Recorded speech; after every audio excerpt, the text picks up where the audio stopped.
श्री महावीर शासन जैनागम ग्रंथमाला विभाग सूयम पाठ क्रमांक द्वितीय उज्झितक।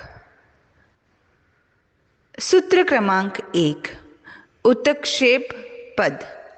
भन्ते, यदि यावत् संप्राप्त श्रमण भगवान महावीर ने दुख विपाकों के प्रथम अध्ययन का यह अर्थ प्रज्ञप्त किया है, तो भन्ते दूसरे अध्ययन का श्रमण भगवान महावीर ने क्या अर्थ प्रज्ञप्त किया है। सूत्र क्रमांक 2। तब उन सुधर्मा अनगार ने जम्बू अनगार से इस प्रकार कहा। जम्बू, उस काल और उस समय वाणिज्यग्राम नाम का नगर था। वह रिद्धि संपन्न, निर्भय और समृद्ध था। सूत्र क्रमांक 3। उस वाणिज्यग्राम के उत्तर पूर्व दिग्भाग में दूती पलाश नाम का उद्यान था। सूत्र क्रमांक 4।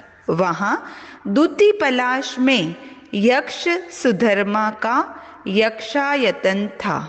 सूत्र क्रमांक 5। वहाँ वाणिज्यग्राम नगर में मित्र नाम का राजा था। राजा का वर्णन। सूत्र क्रमांक 6। उस मित्र राजा के श्री नाम की रानी थी। रानी का वर्णन। सूत्र क्रमांक 7। वहाँ वाणिज्यग्राम में कामध्वजा नाम की गणिका थी। उसका शरीर अहीन प्रतिपूर्ण 5 इंद्रियों वाला, लक्षण व्यंजन और गुणों से युक्त, मान उन्मान और प्रमाण से परिपूर्ण था। वह सुजात और सर्वांग सुंदर अंगों वाली, चंद्रमा के समान सौम्य आकृति वाली, कांत, प्रियदर्शना और स्वरूपा थी। वह 72 कलाओं में पंडित, 64 गणिका गुणों से युक्त, 29 विशेषों में रमण करने वाली, 21 रति गुणों में प्रधान तथा पुरुषों को आकर्षित करने वाले 32 गुणों में कुशल थी। उसके सुप्त 9 अंग जागृत हो चुके थे। 18 प्रकार की देशी भाषाओं में विशारद थी। उसका सुंदर वेश श्रृंगार घर जैसा लगता था। वह गीत, रति, गंधर्व और नाट्य में कुशल थी। वह औचित्यपूर्ण चलने, बोलने, हंसने और चेष्टा करने में, विलास में, लालित्यपूर्ण संलाप में निपुण और समुचित उपचार में कुशल थी। उसके स्तन, जघन, मुख, हाथ, पांव और आंखें सुंदर तथा विलास युक्त थी। उसके भवन पर पताकाएं फहराती थी। वह सहस्त्र मुद्राओं में उपलब्ध होती थी। छत्र, चंवर और बाल विजन उसे उपहार में प्राप्त थे। वह कर्णी रथ पर आरूढ़ होकर चलती थी। वह हजारों गणिकाओं का आधिपत्य, पौरपत्य, स्वामित्व, भर्तृत्व, महत्तरत्व, आज्ञा, ऐश्वर्य और सेनापतित्व करती हुई तथा स्वयं पालन करती हुई विहरण करती थी। सूत्र क्रमांक 8। वहाँ वाणिज्यग्राम में विजय मित्र नाम का सार्थवाह रहता था। वह धनवान था। सूत्र क्रमांक 9। उस विजय मित्र के सुभद्रा नाम की पत्नी थी। सूत्र क्रमांक 10। उस विजय मित्र का पुत्र सुभद्रा भार्या का आत्मज उज्झितक नाम का बालक था। उसका शरीर अहीन प्रतिपूर्ण 5 इंद्रियों वाला, लक्षण, व्यंजन और गुणों से युक्त, मान उन्मान और प्रमाण से परिपूर्ण, सुजात, सर्वांग सुंदर अंगों वाला, चंद्रमा के समान सौम्य आकृति वाला, कांत, प्रियदर्शन और स्वरूप था। सूत्र क्रमांक 11।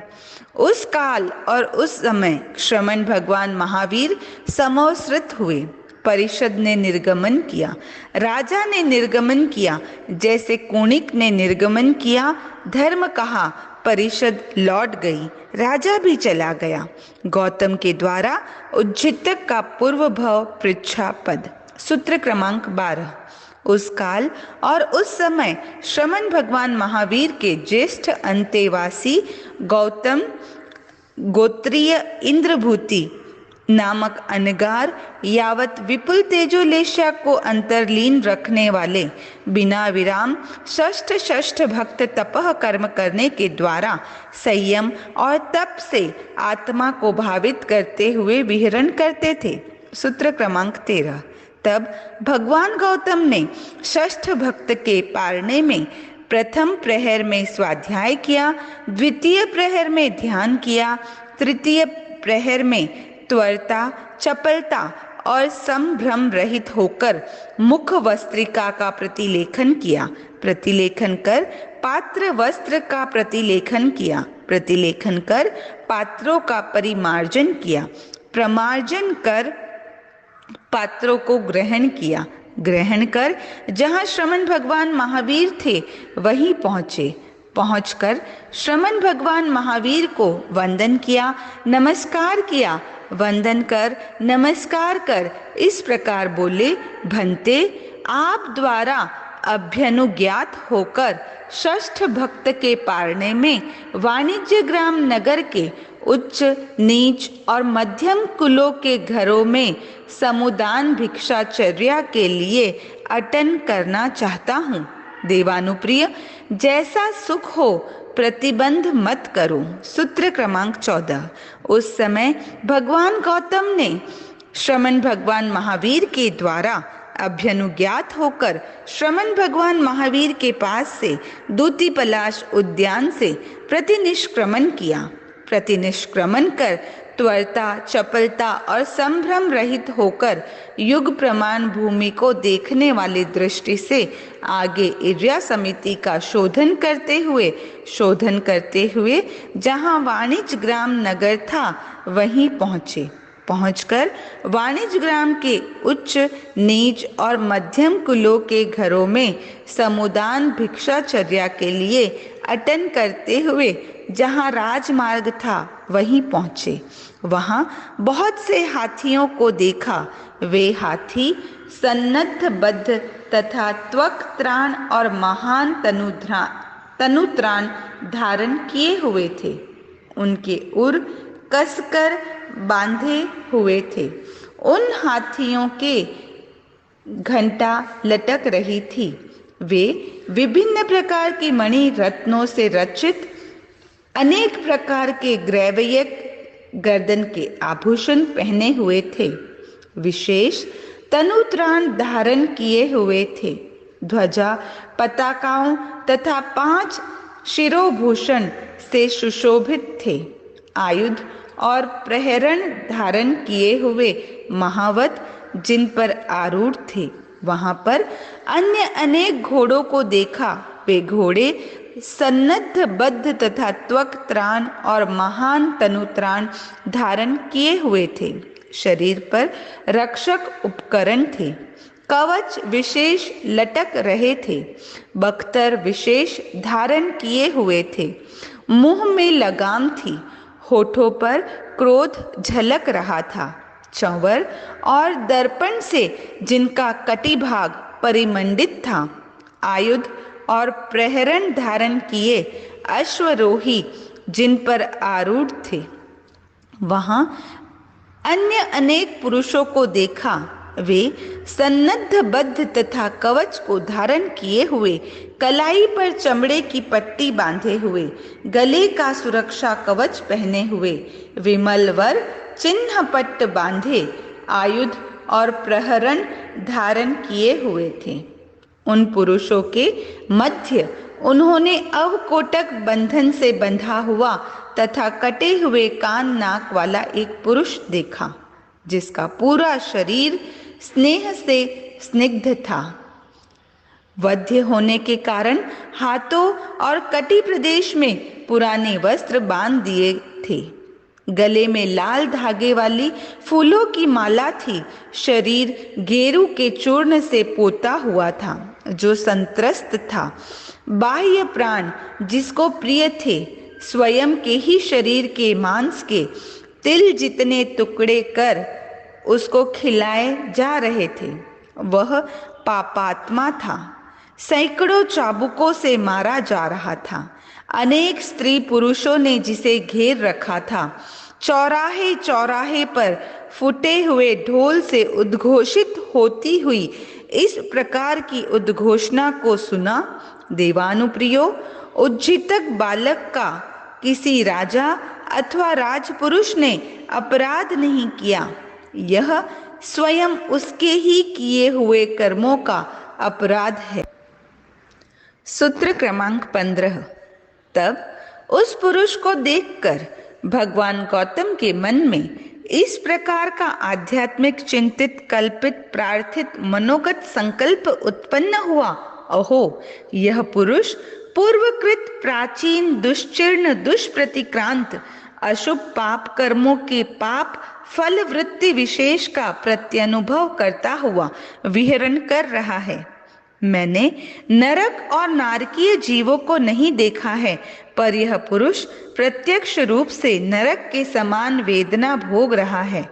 ऐसा सोचकर वाणिज्यग्राम नगर के उच्च नीच और मध्यम कुलों में घूमते हुए यथा पर्याप्त सामुदानिक भिक्षा को ग्रहण कर वाणिज्यग्राम नगर के बीचों बीच से निकले। त्वरता, चपलता और संभ्रम रहित हो युग प्रमाण भूमि को देखने वाली दृष्टि से आगे एरिया समिति का शोधन करते हुए जहाँ दूती पलाश उद्यान था, जहाँ श्रमण भगवान महावीर थे, वहीं पहुंचकर श्रमण भगवान महावीर के न अति दूर न अति निकट रहकर गमनागमन का प्रतिक्रमण कर ऐषणा और अनेषणा की आलोचना कर भक्तपान दिखलाकर श्रमण भगवान महावीर को नमस्कार किया।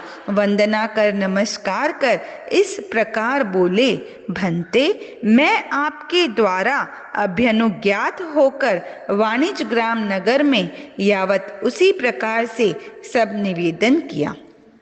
सूत्र क्रमांक 16। भंते, वह पुरुष पूर्व भव में कौन था? क्या नाम अथवा क्या गोत्र था? किस ग्राम या नगर का था?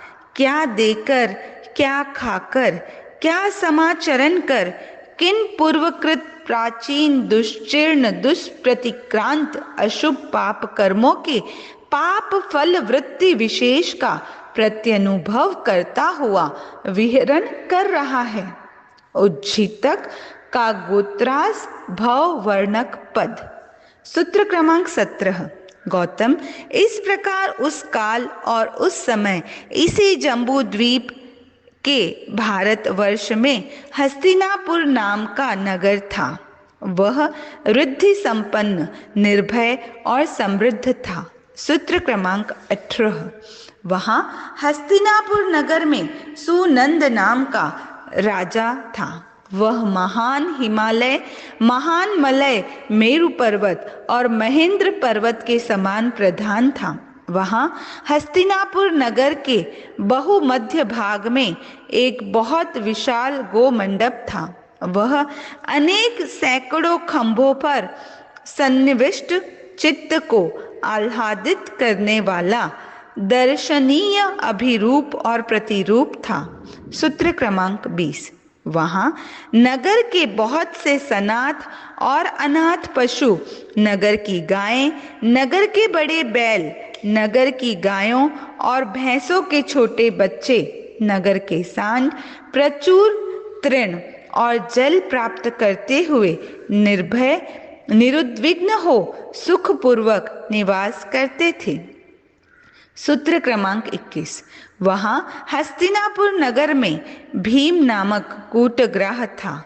वह अधार्मिक यावत दुष्प्रत्यानंद था। सूत्र क्रमांक 22। उस कूटग्राह भीम के उत्पला नाम की भार्या थी। उसका शरीर अहीन प्रतिपूर्ण 5 इंद्रियों वाला था। सूत्र क्रमांक 23। तब किसी समय वह उत्पला कूटग्राहिणी गर्भवती हुई। सूत्र क्रमांक 24। तब उस उत्पला कूटग्राहिणी के 3 महीने परिपूर्ण होने पर इस प्रकार का दोहद उत्पन्न हुआ। धन्य है वे माताएं, पुण्यवती है वे माताएं, कृतार्थ है वे माताएं, कृत पुण्य है वे माताएं, कृत लक्षण है वे माताएं, वैभवशालिनी है वे माताएं।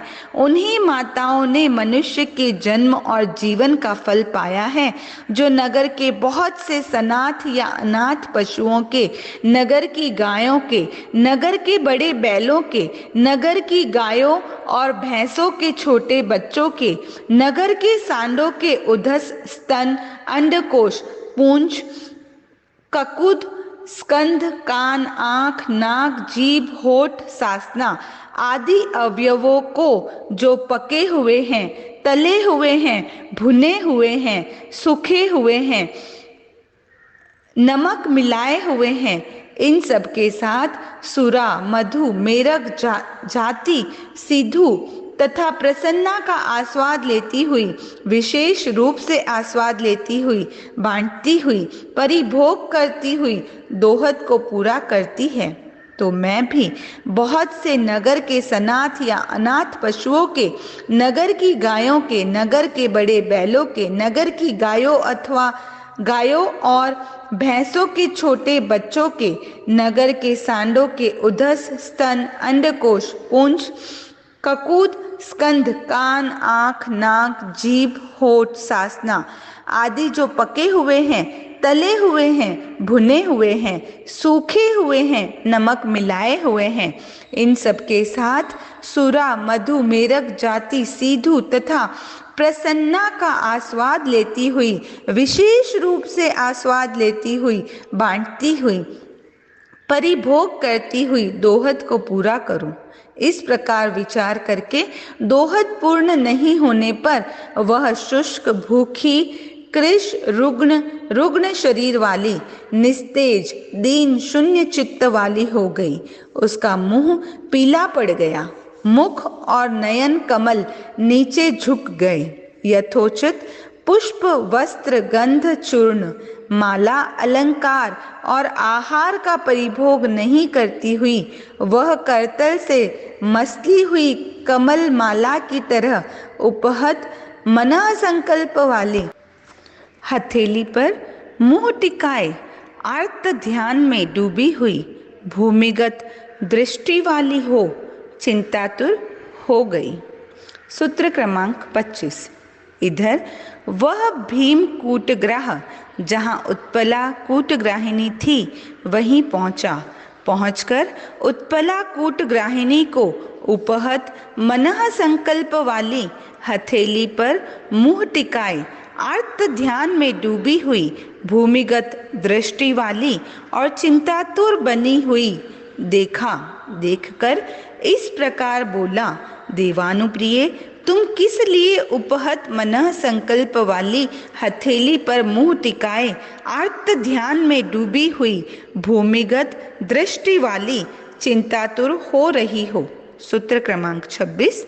तब वह उत्पला भार्या भीम कूटग्राह को इस प्रकार बोली, देवानुप्रिय, मेरे 3 महीने पूरे होने पर इस प्रकार का दोहद उत्पन्न हुआ। धन्य है वे माताएं, पुण्यवती है वे माताएं, कृतार्थ है वे माताएं, कृत पुण्य है वे माताएं, कृत लक्षण है वे माताएं, वैभवशालिनी है वे माताएं।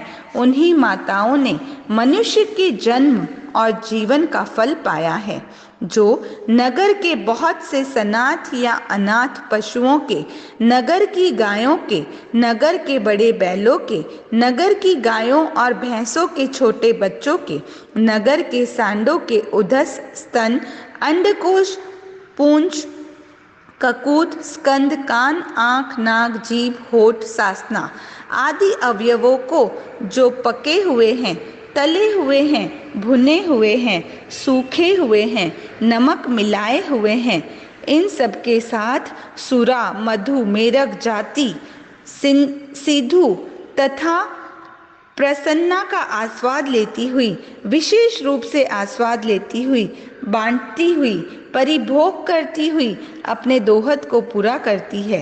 इसलिए देवानुप्रिय, वह दोहद पूरा नहीं होने पर मैं शुष्क, भूखी, कृश, रुग्ण शरीर वाली, निस्तेज, दीन, शून्य चित्त वाली हो गई। मेरा मुंह पीला पड़ गया, मुख और नयन कमल नीचे झुक गए। यथोचित पुष्प, वस्त्र, गंध, चूर्ण, माला, अलंकार और आहार का परिभोग नहीं करती हुई, करतल से मसली हुई कमल माला की तरह उपहत मनः संकल्प वाली, हथेली पर मुंह टिकाए आर्त ध्यान में डूबी हुई, भूमिगत दृष्टि वाली हो चिंतातुर हो रही हूँ। सूत्र क्रमांक 27। तब उस भीम कूटग्राह ने उत्पला भार्या को इस प्रकार कहा, देवानुप्रिय, तुम उपहत मनः संकल्प वाली, हथेली पर मुंह टिकाए आर्त ध्यान में डूबी हुई, भूमिगत दृष्टि वाली एवं चिंतातुर मत बनो। मैं वैसा प्रयत्न करूंगा जिससे तुम्हारे दोहद की संप्राप्ति होगी। इस प्रकार उसने इष्ट, कमनीय, प्रिय, मनोज्ञ और मनोहर वाणी से समाश्वस्त किया। सूत्र क्रमांक 28। तब उस भीम कूटग्राह ने अर्धरात्रि के समय अकेले, अद्वितीय, सन्नद्ध बद्ध लोह कवच को धारण किए, कलाई पर चमड़े की पट्टी बांधे, गले में सुरक्षा कवच पहने, विमलवर चिन्ह पट्ट बांधे, आयुध और प्रहरण लिए अपने घर से निर्गमन किया। निर्गमन कर वह हस्तिनापुर नगर के बीचों बीच जहाँ गो मंडप था वहीं आया। उसने बहुत से नगर के सनाथ या अनाथ पशुओं के, नगर की गायों के, नगर के बड़े बैलों के, नगर की गायों और भैंसों के छोटे बच्चों के, नगर के सांडों के किसी एक के उधस का छेदन किया, किसी एक के स्तन का छेदन किया, किसी एक के अंडकोश का छेदन किया, किसी एक के पूंछ का छेदन किया, किसी एक के ककूत का छेदन किया, किसी एक के स्कंद का छेदन किया, किसी एक के कान का छेदन किया, किसी एक के नाक का छेदन किया, किसी एक के जीभ का छेदन किया, किसी एक के होठ का छेदन किया, किसी एक के सासना का छेदन किया, किसी एक के अन्यान्य अंगों पांगों को काटा, काटकर जहाँ स्वयं का घर था वहीं पहुंचकर उत्पला कूटग्राहिनी को दे दिया। सूत्र क्रमांक 29। तब उस उत्पला भार्या ने उन बहुत प्रकार के पके हुए, तले हुए, भुने हुए, स्वयं सूखे हुए, नमक मिलाए हुए गोमांस के साथ सुरा, मधु, मेरक जाति, सिद्धू, प्रसन्ना का आस्वाद लेते हुए, विशेष रूप से आस्वाद लेते हुए, बांटते हुए, परिभोग करते हुए उस दोहद को पूरा किया। सूत्र क्रमांक 30। इस प्रकार संपूर्ण दोहद वाली, सम्मानित दोहद वाली, विनीत दोहद वाली, विच्छिन्न दोहद वाली, संपन्न दोहद वाली उस उत्पला कूटग्राहिनी ने सुखपूर्वक उस गर्भ का परिवहन किया। सूत्र क्रमांक 31। तब उस उत्पला कूटग्राहिनी ने किसी समय 9 महीने पूरे होने पर बालक को जन्म दिया। सूत्र क्रमांक 32। तब वह बालक जन्म लेते ही अत्यधिक उच्च शब्द से, विरूप आवाज में, विकृत स्वर में चिल्लाने लगा। सूत्र क्रमांक 33। तब उस बालक के चिल्लाने की आवाज सुनकर अवधारित कर हस्तिनापुर नगर में नगर के बहुत से सनाथ या अनाथ पशु, नगर की गायें, नगर के बड़े बैल, नगर की गायों और भैंसों के छोटे बच्चों, नगर के सांड भीत, त्रस्त, शुष्क, उद्विग्न, भयाक्रांत हो दिशाओं और विदिशाओं में भागने लगे। सूत्र क्रमांक 34। तब माता पिता ने उस बालक का यह इस प्रकार का नामकरण किया। जन्म लेते ही हमारा यह बालक अत्यधिक उच्च शब्द से, विरूप आवाज में, विकृत स्वर में चिल्लाया। तब इस बालक के चिल्लाने की आवाज सुनकर अवधारित कर हस्तिनापुर नगर के बहुत से सनाथ या अनाथ पशु, नगर की गायें, नगर के बड़े बैल, नगर की गायों और भैंसों के छोटे बच्चे, नगर के सांड, भीत, त्रस्त, शुष्क, उद्विग्न, भयाक्रांत होकर दिशाओं विदिशाओं में भागने लगे। इसलिए हमारे इस बालक का नाम गोत्रास हो।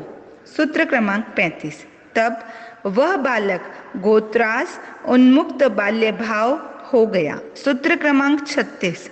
तब वह भीम कूटग्रह किसी समय मृत्यु को प्राप्त हो गया। सूत्र क्रमांक 37। तब वह गोत्रास बालक बहुत से मित्र, ज्ञाति, निजक, स्वजन, संबंधी तथा परिजनों के साथ संपरिवृत्त हो रोता हुआ, क्रंदन करता हुआ, विलाप करता हुआ भीम कूटग्रह को श्मशान ले जाकर उसने बहुत से लौकिक मृतक कार्य संपन्न किए। सूत्र क्रमांक 38। तब उस सुनंद राजा ने स्वयं ही गोत्रास बालक को किसी समय कूटग्रह के पद पर स्थापित किया। तब वह गोत्रास बालक अधार्मिक यावत दुष्प्रत्यानंद कूटग्रह हो गया। सूत्र क्रमांक 40। तब उस गोत्रास कूटग्रह ने प्रतिदिन अर्धरात्रि के समय अकेले अद्वितीय सन्नद्धबद्ध लोह कवच धारण किए यावत आयुध और प्रहरण लिए अपने घर से निर्गमन किया। निर्गमन कर जहाँ गो मंडप था वहीं पहुंचकर नगर के बहुत से सनाथ या अनाथ पशुओं के यावत काटकर जहाँ स्वयं का घर था वहीं आया। सूत्र क्रमांक 41। तब वह गोत्रास कूटग्रह उन बहुत प्रकार के पके हुए, तले हुए, भुने हुए, स्वयं सूखे हुए, नमक मिलाए हुए गोमांस के साथ सुरा, मधु, मेरक जाति, सीधु और प्रसन्ना का आस्वाद लेता हुआ, विशेष रूप से आस्वाद लेता हुआ, बांटता हुआ, परिभोग करता हुआ विहरण करने लगा। सूत्र क्रमांक 42। तब इस प्रकार के व्यापार वाला, इस प्रकार की निष्ठा वाला, इस प्रकार की विद्या वाला तथा इस प्रकार के समाचरण वाला वह गोत्रास कूटग्रह अत्यधिक पाप कर्मों का अर्जन करके 500 वर्षों का संपूर्ण आयुष्य भोग कर आर्त दुखार्त हो मृत्यु के समय मृत्यु को प्राप्त कर दूसरी पृथ्वी के उत्कृष्ट 3 सागरोपम की स्थिति वाले नैरयिकों में नैरयिक के रूप में उत्पन्न हुआ। उज्झितक का वर्तमान भव वर्णन पद। सूत्र क्रमांक 43। तब विजयमित्र सार्थवाह की सुभद्रा नाम की भार्या जात निंदुका थी। उसके पैदा होने वाले बच्चे विनिघात को प्राप्त हो जाते थे। सूत्र क्रमांक 44। तब वह गोत्रास कूटग्रह दूसरी पृथ्वी से उद्वर्तन कर इसी वाणिज्य ग्राम नगर में विजय मित्र सार्थवाह की सुभद्रा भार्या के कुक्षी में पुत्र के रूप में उत्पन्न हुआ। सूत्र क्रमांक 45। तब उस सुभद्रा सार्थवाही ने अन्य किसी समय 9 महीने पूरे होने पर बालक को जन्म दिया। सूत्र क्रमांक 46। तब उस सुभद्रा सार्थवाही ने उत्पन्न होते ही उस बालक को एकांत में अकुर्डी पर गिरवा कर दोबारा उसे ग्रहण करवाकर क्रमशः संरक्षण संगोपन करती हुई उसका संवर्धन करने लगी। सूत्र क्रमांक 47। तब उस बालक के माता पिता ने कुल मर्यादा के अनुरूप जन्म संबंधी उत्सव, चंद्र सूर्य के दर्शन और रात्रि जागरण महान रिद्धि, सत्कार और समुदाय के साथ संपन्न किया। सूत्र क्रमांक 48। तब उस बालक के माता पिता ने 11वां दिन व्यतीत होने पर 12वें दिन उस बालक का गुणानुरूप गुण निष्पन्न इस प्रकार का नामकरण किया, क्योंकि हमारा यह बालक जन्म लेते ही एकांत में अकुर्डी पर गिरवा दिया गया, इसलिए हमारे इस बालक का नाम उज्झितक हो। सूत्र क्रमांक 49। तब वह उज्झितक बालक 5 धाय माताओं यथा क्षीरधात्री, मज्जन धात्री, मंडन धात्री, क्रीडन धात्री, अंक धात्री से परिगृहित तथा दृढ़ प्रतिज्ञ यावत निर्वात और निर्व्याघात गिरिकंदरा में आलीन चंपक पौधे की भांति सुखपूर्वक विहरण करने लगा। सूत्र क्रमांक 50। तब वह विजय मित्र सार्थवाह अन्य किसी समय गणनीय, धरणीय, मेय और परिच्छेद्य इन 4 प्रकार के क्रयाणक को लेकर पोतवहन से लवण समुद्र की यात्रा पर गया। सूत्र क्रमांक 51। तब वहां लवण समुद्र में जहाज पर विपत्ति आने से, सारवान क्रयानक डूब जाने से वह विजय मित्र अत्रान अशरण बना हुआ काल धर्म को प्राप्त हो गया। सूत्र क्रमांक 52। तब बहुत से ईश्वर, तलवर, मडम्बाधिपति, कौटुंबिक, एभ्य, श्रेष्ठी, सार्थवाह ने जब यह सुना कि लवण समुद्र में जहाज पर विपत्ति आने से सारवान क्रयानक डूब गया और विजय मित्र सार्थवाह काल धर्म को प्राप्त हो गया, तब वे हस्त निक्षेप तथा बाह्य भांडसार ग्रहण कर एकांत में चले गए। सूत्र क्रमांक 53। तब उस सुभद्रा सार्थवाही ने लवण समुद्र में जहाज पर विपत्ति आ गई, सारवान क्रयानक डूब गया है, विजय मित्र सार्थवाह काल धर्म को प्राप्त हो गया है, यह सब सुनकर महान पति शोक से ग्रस्त, परशु से छिन्न, चंपक लता की तरह वह अपने संपूर्ण शरीर के साथ धरणी तल पर धम से गिर पड़ी। सूत्र क्रमांक 54।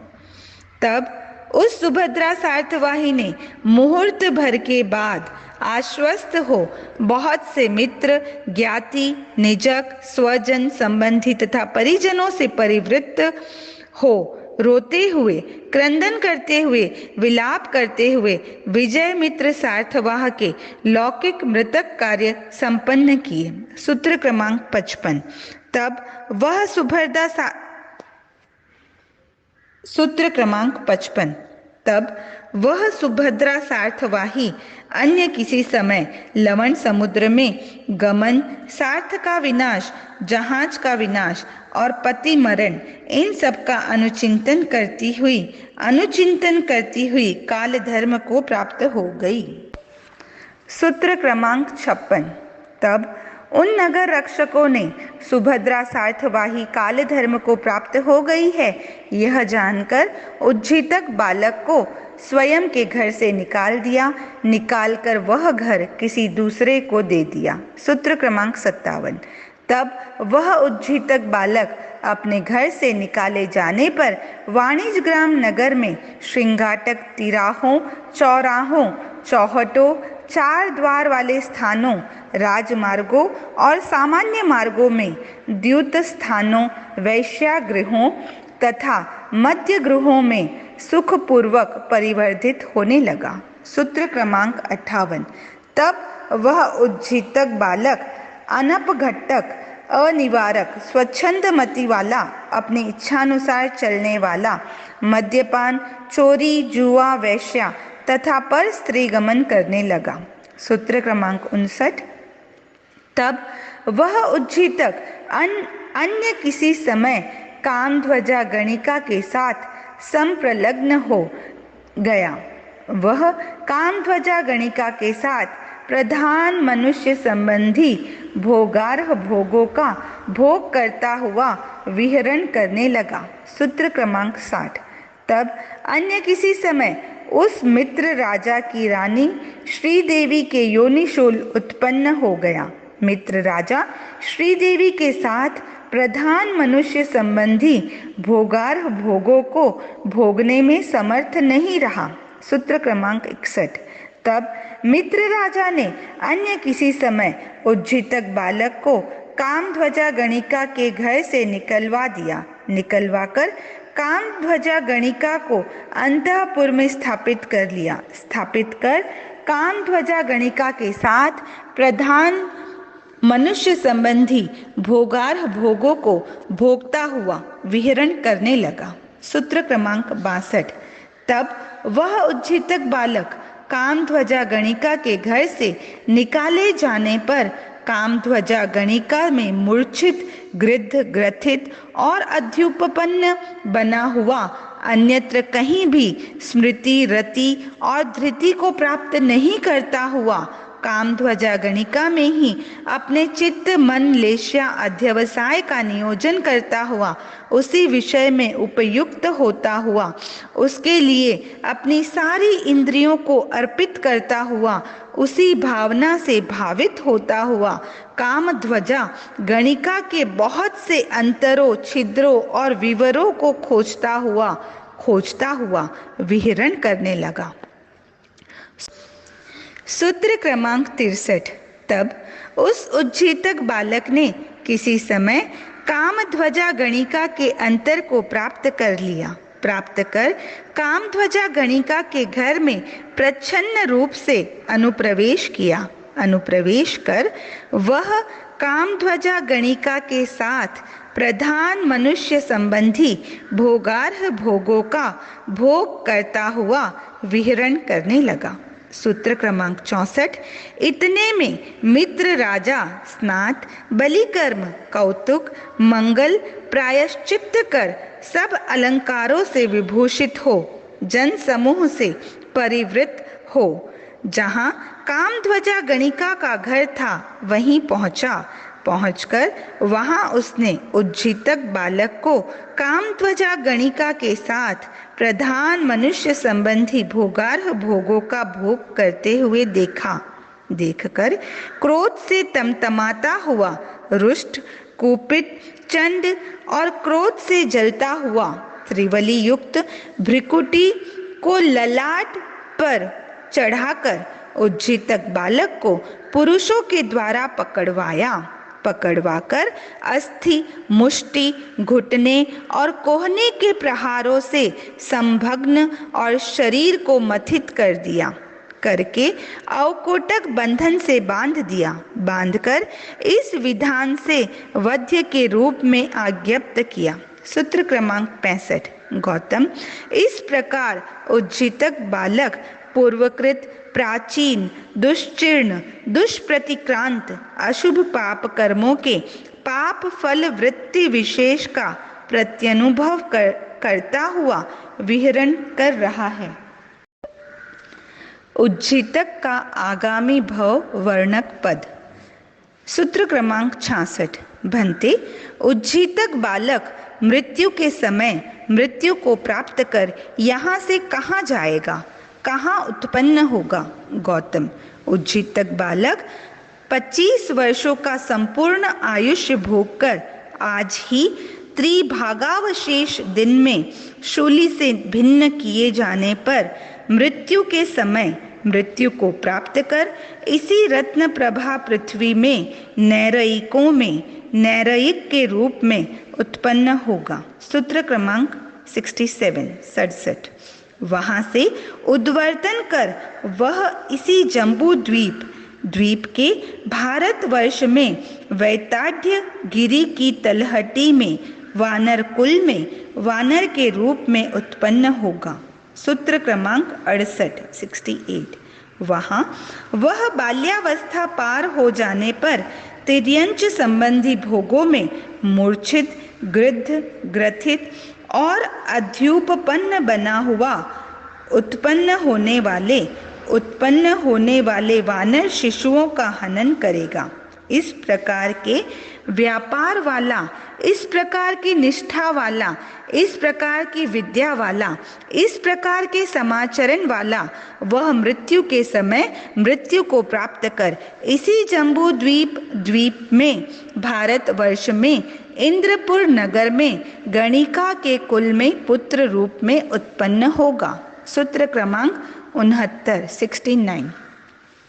तब उसके माता पिता जन्म लेते ही उस बालक को नपुंसक बना देंगे, नपुंसक बनाकर उसे नपुंसक कर्म सिखाएंगे। सूत्र क्रमांक 70।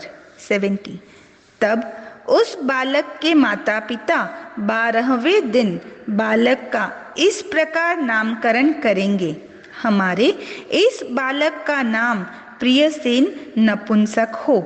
सूत्र क्रमांक 71।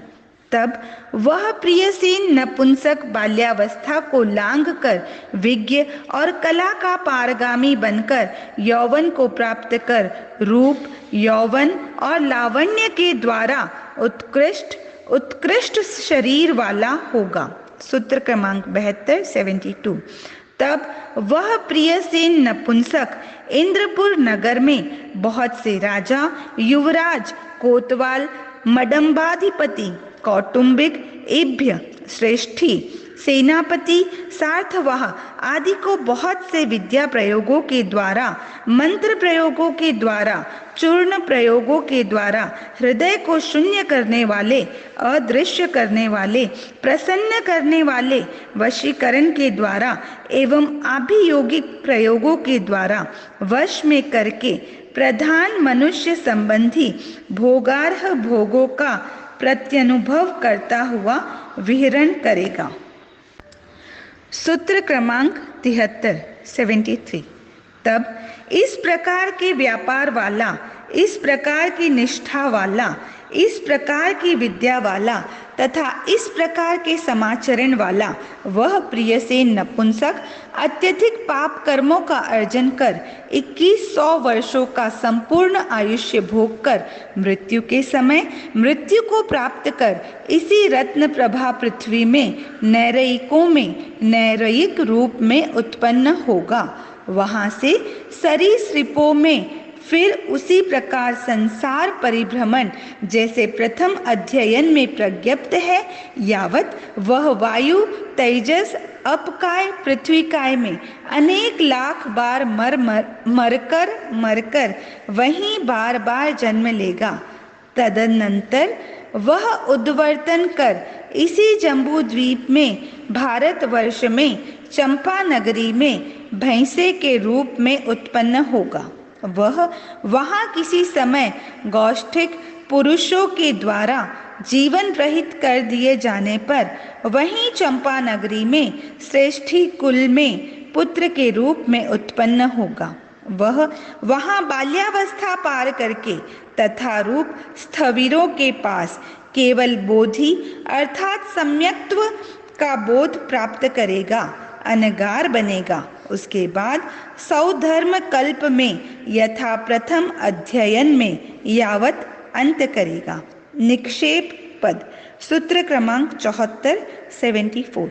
इस प्रकार जम्बू यावत संप्राप्त श्रमण भगवान महावीर ने दुख विपाकों के द्वितीय अध्ययन का यह अर्थ प्रज्ञप्त किया है, ऐसा मैं कहता हूँ। ओम अरहम।